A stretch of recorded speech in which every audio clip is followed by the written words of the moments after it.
Mheshimiwa mgeni rasmi, kwa hiyo shughuli za michezo na sanaa katika ngazi ya shule ndio kitalu kikuu cha kuibua, kukuza na kuendeleza sekta za michezo na sanaa duniani kote.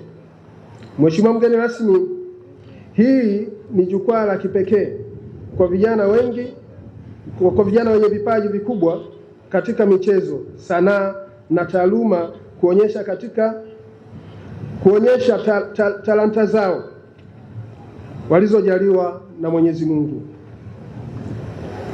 Na kwa hiyo Mheshimiwa mgeni rasmi, Tanzania kupitia michezo hii ya shule inaweza kubaini vijana wenye uwezo mkubwa katika michezo na sanaa, ambapo hivi karibuni timu ya Serengeti Boys imeishangaza Afrika na dunia kwa ujumla kwa kuonyesha kiwango kikubwa sana katika mashindano ya AFCON kwa vijana wa chini ya miaka 17 iliyofanyika nchini Morocco na kumalizika hivi karibuni.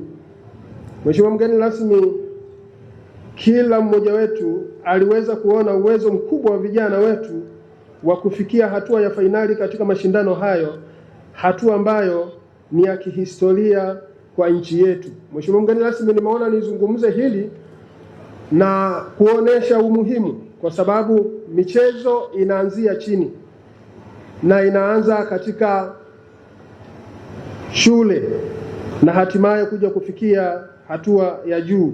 Kwa hiyo hapa tulipo, kama nilivyosema hapo awali, Mheshimiwa mgeni rasmi, kwamba sasa shughuli ya leo inazinduliwa, lakini ni mwendelezo wa kuibua vipaji ambavyo vipo katika mashule.